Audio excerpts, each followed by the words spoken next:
안녕하십니까. 11월 5일 월요일 아침이 밝아오고 있습니다. 새롭게 시작되는 한 주간 하나님 안에서 그리고 그 능력으로 승리하실 수 있기를 바랍니다. 사실 오늘 우리가 묵상할 레위기 25장 29절에서부터 38절 내용을 살펴보면 참 우리에게 맡겨진 이 영적인 이 전투의 문제에 대해서 좀 고민을 하게 되는 본문이긴 합니다. 우리 한 주간 동안 오늘 월요일이니까 오늘부터 시작됐죠. 이 영적인 전투, 이 세상 가운데에서 그리스도인의 그 가치관을 가지고 살아간다는 것이 어떤 것인지 참 고민이 많이 되지만, 그럼에도 불구하고 이 일을 감당해 나갈 수 있는 정말 그 꿈을 높은 곳에 두고 살아갈 수 있는 우리 모두가 되었으면 합니다. 오늘 본문을 보시면요, 이 거래, 특별히 부동산 거래와 관련된 이야기가 나와요.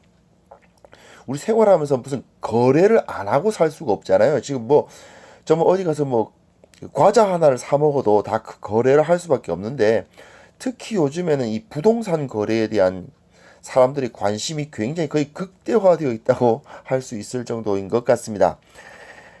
근데 이제 대부분 그 거래를 하는 이유가 뭘까요? 다 자기를 위해서죠. 자기 이익을 위해서. 그렇죠? 자기 이익을 극대화하기 위해서 그 일을 하지 않습니까? 그런데 레위기에서 가르치고 있는 이 거래의 이유, 특별히 이 부동산, 이 땅과 그 관련된 그 땅과 그 과것에 관련된 비거래는 좀 우리가 볼 땐 좀 비현실적이에요. 하지만 그럼에도 불구하고 자기 이익을 위해서 하는 게 아닌 거예요. 이 부동산 거래가. 본문 보겠습니다. 성벽 있는 성내의 가옥을 팔았으면 판지 만 1년 안에는 물을 수 있나니 곧 그 기한 안에 물으려니와 1년 안에 물으지 못하면 그 성 안의 가옥은 산자의 소유로 확정되어 대대로 영구히 그에게 속하고 희년에라도 돌려보내지 아니할 것이니라. 그러나 성벽이 둘리지 아니한 촌락의 가옥은 나라의 전토와 같이 물러주기도 할 것이요 희년에 돌려보내기도 할 것이니라. 이건 그 안문맥에서 토요일날 우리가 다뤘던 안문맥에서 희년 규정하고 연결된 부분인데요. 토지와 연결되어 있잖아요. 그런데 성내의 가옥, 그러니까 도시 안에 있는 주택에 대해서는 다른 규정이 이제 적용이 됩니다. 토지의 경우는 어땠습니까? 다른 사람들에게 팔았다 하더라도 그건 판 게 아니고 임대한 거나 다름없었죠. 그래서 희년에는 돌려줘야 되고, 그리고 언제라도 내가 이 사람에게 돈을 이제 받고 그래서 땅을 팔았다 하더라도 다시 돈을 가져오면 그걸 언제라도 다시 땅을 살 수 있었죠. 다시 도로 살 수 있었죠. 그 땅을 산 사람이 언제라도 환불해 줘야 되는 상황이 환불해 주면 그 땅을 도로 가질 수 있는 상황이 됩니다. 예를 들어서 희년까지 10년 남았는데 땅을 100세겔에 팔았다. 그러면 3년 후에 그 토지를 판 사람이 70세겔만 가지고 와가지고 다시 그 땅 사겠다 그러면 70세겔 받고 그 땅 돌려줘야 되는 거죠. 3년이 지났으니까. 10년에 100세겔 받았으니까. 왜냐하면 어쨌든 토지는 자기 소유가 될 수가 없으니까요. 즉 이것을 보면은 이웃의 땅을 산다는 것은 그 자체로 소극적이긴 하지만 그 이웃을 돕는 일이 됩니다. 그래서 성내의 집, 그러니까 도시 안에 있는 건물의 경우는 토지가 아니잖아요. 그 토지에서 어떤 경작을 해가지고 거기서 토지의 소산을 얻을 수 있는 게 아니잖아요. 그렇기 때문에 부동산이라는 특성이 있기 때문에 1년 내에는 그래도 물러줘야 돼요. 1년 안에 찾아와서 돈 여기 있습니다 하고 제 집 주십시오. 그러면 돌려줘야 됐습니다. 그 연수를 세워서 돈을 주라는 규정이 없는 것을 보아서 아마 100세겔 받고 그 집 이제 팔았으면 다시 100세겔 가져와야지 그 집을 다시 살 수 있었을 거예요. 어차피 1년 내에 이루어지는 것이니까요. 그에 비해서 촌락의 가옥은 토지와 같은 취급을 받습니다. 농사를 짓기 위해서 필요한 도구로 여겨졌기 때문이죠.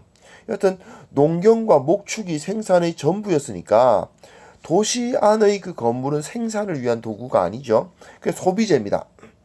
그러니까 그건 사고 1년 안에 무르지 못하면 영원히 그 사람께 되는 거예요. 하지만 토지나 토지에 속한 가옥은 생산 설비인 셈입니다. 뭔가 그 하나님으로부터 오는 그 은혜를 받기 위한 도구인 거요. 그러니까 단순 소비재의 경우는 물러준다는 개념이 성립하지 않을 수 있지만 1년 안에는, 그러나 이웃이 일할 수 있는 터전인 땅을 영원히 가질 수는 없는 거죠. 아무리 돈 줬다 하더라도 말이죠. 예외의 경우가 또 있는데요. 32절부터입니다. 레위 족속의 성읍 곧 그들이 소유의 성읍의 가옥은 레위 사람이 언제든지 물을 수 있으나 만일 레위 사람이 물으지 아니하면 그의 소유 성읍이 판 가옥은 희년에 돌려보낼지니 이는 레위 사람의 성읍의 가옥은 이스라엘 자손 중에서 받은 그들의 기업이 됨이니라. 그러나 그들의 성읍 주위에 있는 들판은 그들의 영원한 소유지이니 팔지 못할지니라. 또 하나 예외가 있어요. 레위인은 토지가 사실은 없어요. 그런데 이제 도시가 그 성읍을 만들고 거기에 함께 살았기 때문에 그 옆에 조금 이제 딸려 있는 땅이 있기는 있어요. 근데 그 땅은 못 팔고 자기 집은 팔 수는 있는데 그 집이 성읍 안에 들어있는 그 집임에도 가옥임에도 불구하고 토지처럼 언제라도 물러줄 수 있는 것이 되는 겁니다. 왜냐하면 레위인은 하나님의 그 성소만이 그의 그 기업이기 때문에 그 사람으로서 거주할 수 있는 최소한의 집은 보장이 돼야 되잖아요. 그러니까 그가 가난해져서 집을 팔아야 되는 상황이 벌어졌다 하더라도 그 집은 영원히 하나님께서 그에게 주신 것으로 인정되어서 그건 언제라도 토지처럼 물러주고 해야 되는 거죠. 이 근본적으로 이제 그 사람이 가난해졌을 때 그 사람이 자기 집을 떠나서 이곳저곳 유리하지 않도록 하는 거예요. 그가 다시 일어설 수 있도록 해주는 최소한의 부동산은 그에게 주신 고유한 것으로 여겨져서 주어져야만 했습니다. 이게 이제 35절부터가 되게 중요하죠. 내 형제가 가난하게 되어 빈손으로 내 곁에 있거든 너는 그를 도와 거류민이나 동거인처럼 너와 함께 생활하게 하되 너는 그에게 이자를 받지 말고 내 하나님을 경외하여 내 형제로 너와 함께 생활하게 할 것인즉 너는 그에게 이자를 위하여 돈을 주지 말고 이익을 위하여 내 양식을 구워주지 말라. 나는 너희의 하나님이 되며 또 가나안 땅을 너희에게 주려고 애굽 땅에서 너희를 인도하여 낸 너희의 하나님 여호와이니라. 기본적으로 부동산 거래 자체가 가난한 사람을 돕기 위한 도구입니다. 그가 가난해져서 땅을 팔아야 할 정도가 됐다 하면 그를 도와서 거류민이나 동거인처럼 함께 생활하라는 권고가 주어집니다. 가난해져서 땅을 팔아야 될 정도가 된 사람을 하여금 자기 땅에서 떠나 이곳저곳을 떠돌아다니게 하지 말고 또 그의 막 고액의 이자를 막 물리게 해가지고 그냥 점점 더 이제 가난해지도록 만들지 말고 다시 재기할 수 있도록 기회를 주라는 의미입니다. 그 사람을 다시 마치 자기 소작농처럼, 그러니까 예를 들어서 내 이웃이 가난해졌어요. 내 옆에 있는 밭을 갖고 있는 사람이 가난해졌어요.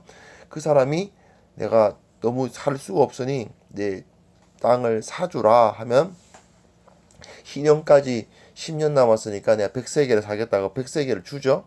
그럼 그 사람은 지금 당장 뭐 살아야 되니까 그 100세겔을 쓸 거예요. 그죠? 쓰면 이제 아무것도 없어지지 않습니까? 그럼 나는 그 땅을 샀잖아요. 그러니까 너 이제부터 여긴 내 땅이니까 10년 동안 어디 저기 멀리 가 있어 라고 하든지 나가 할 수가 없는 거죠. 없다기보다는 그러지 말라는 거죠. 그 땅을 판 그 사람에게 마치 원래 자기가 그 소유했던 하나님으로부터 불화받았던 그 땅에서 계속 농사를 짓도록 해주는 겁니다. 물론 소작농이 된 거예요. 그래서 그 땅으로부터의 소출을 자기도 얼마를 받겠죠. 하지만 그 사람이 거기서 노동함으로써 거기서 주어지는 소출을 그 사람도 받을 수 있도록 해주는 겁니다. 그렇게 되면 어떻게 될까요? 어느 정도 또 자기가 이제 재산을 축적할 거 아니에요. 거기서 이게 뭐 농사를 지어서 어느 정도 쌓아지니까 그걸 또 나에게 주면 다시 땅을 물러주는 거죠. 율법에 의하면 이스라엘 백성이 부동산 거래를 하는 이유는 성 안의 집을 사는 경우를 제외하면 모두 그 삶의 터전을 잃은 이웃을 돕기 위함입니다. 돈이 필요한 사람들에게 돈을 빌려주는 이유는 그 사람이 재기할 수 있도록 하기 위함이지 내가 그 사람으로부터 이자를 받기 위함이 아닌 거예요. 이게 매우 중요하죠. 가난한 이웃을 위해서 내가 옆에 이제 이웃이 가난해졌다, 뭐 먹고 살 게 없어졌다, 그럼 그냥 내 곳까지 딱 열어서 자 이거 먹어 할 수도 있겠죠. 그러나 사실 현실적으로 그게 쉽지 않지 않습니까? 내가 먹는 것도 다 이제 내 가족들이 먹을 것도 그렇게 좀 빠듯한 상황에서 이웃이 가난해졌다고 해서 자 내 거 있으니까 그냥 그냥 가져가 이렇게 하기가 쉽진 않죠. 이 상황에서 그럼 네 땅을 나한테 팔아라, 희년까지 나한테 팔아라, 그 팔고 그것에 대한 대가로 주고 그 땅을 내가 샀으니 그 땅을 같이 경작하면서 그 원래 그 땅 주인이었던 땅을 나에게 판 그 원래 땅 주인에게도 그 경작된 산 땅에서 나온 소출의 일부를 떼어주고 나도 또 그 소출의 일부를 받음으로써 내가 이 사람에게 뭐 엄밀히 말하면 빌려준 거나 다름없죠. 그 빌려준 돈의 대가를 받고 결국 또 그 사람이 거기서 자기가 열심히 이제 일해서 그 소출을 가지고 돈을 만들어서 또 나에게 돈을 가져오면 그것에 대해서 이제 땅을 물려주고 이런 것을 통해서 서로가 이제 윈윈하는 그러한 삶을 살아가라 이런 의미입니다. 자, 이게 특히 우리나라 그 부동산 거래의 현실과 비교해 보면 완전히 안 맞죠. 뭐 이게 무슨 말이냐 싶을 정도로 잘 어떻게 보면 이 본문을 이해를 못 하신 분이 어쩌면 있을지도 모른다는 생각이 들어요. 자, 경제 생활, 우리가 뭔가를 거래를 하는 이유는 무엇입니까? 내가 더 잘 살기 위해서? 저 사람 것을 내가 어떻게든 더 많이 얻기 위해서가 아니죠. 아담 스미스가 국부론 쓸 때만 해도 서로에게 거래를 하는 이유가 뭐냐? 내가 나에게 필요한 모든 것을 다 만들거나 얻을 수 없기 때문이에요. 농부는 결국 그 자기 땅에서 나오는 그 농산물을 얻을 수밖에 없고 어떤 예를 들어서 가죽 이제 신발을 만드는 사람은 신발만 잘 만들잖아요. 그럼 그 신발을 잘 만드는 사람이 농부한테 가서 그 농부에게 신발을 주고 농산물을 받아서 자기가 먹는 거 아닙니까? 그럼 이 사람은 신발을 잘 만드는 사람은 신발을 열심히 만들어서 자기가 할 수 없는 그 농사일을 농부 덕택에 농사일을 자기가 직접 하지 않지만 그 농산물을 먹을 수 있고 이 농부는 자기가 이 신발을 잘 만들 수 없지만 자기 열심히 이제 농사를 지어서 신발을 얻을 수 있는 거 그런 거잖아요. 즉 서로가 서로를 위해서 함께 공동체로서 자기가 잘할 수 있는 것을 분업화시켜서 사회가 돌아갈 수 있도록 하기 위한 것이 경제생활이고 거래죠. 원래는 그런 거 아닙니까? 예, 원래 그런 겁니다. 네. 그게 아니라고 생각하시는 분이 있으실 수도 있는데 그런 거예요. 내가 잘하는 거 그거 하나를 열심히 함으로써 그것만 열심히 하면 내가 못하는 것으로부터 얻어지는 소산도 얻을 수 있도록 해주는 게 거래잖아요.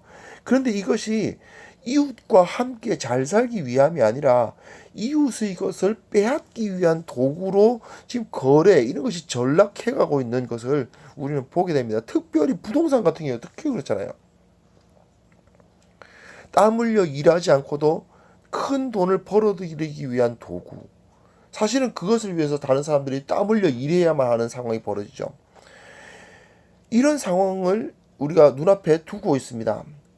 자, 그러니까 우리는 이렇게 하지 맙시다 라고 말하고 싶은데, 사실 이 사회의 큰 흐름이 이렇게 흘러가고 있는데 무작정 우리는 이제 그 부동산 거래할 때 희년의 법을 적용합시다. 이게 사실 불가능하죠. 사실 적용하기 참 어렵습니다. 그러나 이제 우리가 첫 발을 떼야 되지 않을까요? 교회는 적어도 이 세상 사람들과 이 경제 생활에 대해서는 좀 다른 사고방식을 공유해 나가야 되지 않겠나 하는 생각을 합니다. 우리가 돈 거래를 하는 이유는 내 돈을 받는 저 사람과 함께 살기 위해서다. 내가 돈을 받고 무슨 일을 하는 이유는 사실 저 사람과 내가 함께 살기 위해서고, 내가 돈을 받기 위해서 이 일을 하는 것이 아니라 저 이웃을 섬기기 위해서 이 일을 한다. 서로가 잘 섬길 수 있기 위해서 이 경제 생활을 하는 것이고, 서로의 집을 사거나 땅을 거래하거나 하는 모든 것이 그 각자와 서로 윈윈, 너 좋고 나 좋고의 삶을 살려고 노력하는 것이다. 이런 생각을 하는 그런 그리스도인들이 될 수 있었으면 좋겠습니다. 네, 너무 꿈이 크다, 너무 이상주의 아니냐, 이런 생각을 하실 분이 계실 수도 있지만, 꿈은 꿔야 되지 않겠습니까? 그런 꿈을 꾸면서 우리가 이제 한 주간 주어진 이런 영적 전투를 감당해 나갈 수 있었으면 좋겠습니다. 내가 돈이 아니라 사람을 먼저, 그리고 내가 더 잘 살기 위함이 아니라 함께 잘 살기 위해서 나의 모든 내게 주어진 일들을 감당하는 우리 모두가 되었으면 합니다. 하나님 아버지, 주님께서 우리로 하여금 서로를 섬기고 서로와 함께 살아갈 수 있도록 불러주셨다는 사실을 기억하면서 주님께서 원하셨던 그 모습으로 우리가 이 세상을 바꾸어 나갈 수 있도록 우리에게 힘을 주시기를 바랍니다. 우리 눈앞에 도무지 현실적으로 이것이 어떻게 가능할까 싶을 정도로 세상은 많이 왜곡되어 있지만, 그럼에도 불구하고 하나님의 사랑과 하나님의 그 능력으로 이 일을 감당할 수 있는 우리 모두가 될 수 있도록 도와주옵소서. 예수 그리스도의 이름으로 기도합니다. 아멘.